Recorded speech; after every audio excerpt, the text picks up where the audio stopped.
బిడ్డ. చూసిండ్రా అనుల్లా బాయిలో ఏమేమున్నాయో? పులి, దాని పక్క పొంటే అడవి పంది, పక్క పొంటే పంది రూపంలో ఫుల్ మీల్స్ కండ్ల ముంగటున్నా పులి దాన్ని ఏమనలేదు.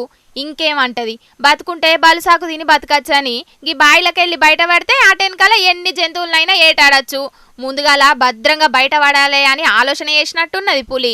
మధ్యప్రదేశ్ రాష్ట్రం పిపారియా అనే ఊరి పక్క పొంటున్న అడవిలా గీ అడవి పందిని ఏటాడుకుంటూ వచ్చిందట గీ పులి. ఇక ఆ పులి నుంచి ఎట్లనన్నా తప్పించుకోవాలి అని అడవి పంది ఇలా ఎట్లయినా పంది మీద పంజా ఇస్రాల్సిందే అని పులి రెండు రన్నింగ్ పోటీ పెట్టుకున్నట్టే ఊరికి ఆఖరుకు చూసుకోకుండా గీ బాయిల పడ్డాయి అన్నట్టు. ఇక పొద్దుగాలనే బాయిలకెళ్ళేదో సప్పుడొచ్చే వరకు పొలాల కాడికి పోయిన రైతన్నలు కొందరు అచ్చి చూసే వరకు ఇంకేమున్నది, పులి పంది మునిగిపోకుండా బాయిలున్న సలాకలను పట్టుకొని ఓర్లుతున్నాయట.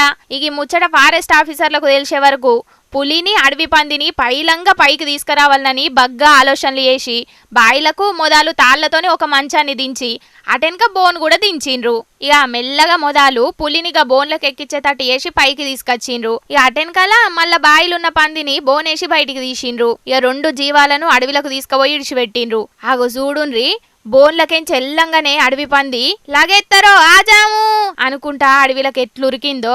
అవు మరి బాయిల వడుడే కాక రాత్రంతా పులితోని సావసం చేసింది. గిట్లా బతికి బయట పడతా అని అనుకున్నదో లేదో పాపం పంది. మొత్తానికి రెండు జీవాలకు మంచిగా కిస్మత్ ఉన్నది కాబట్టే బాయిల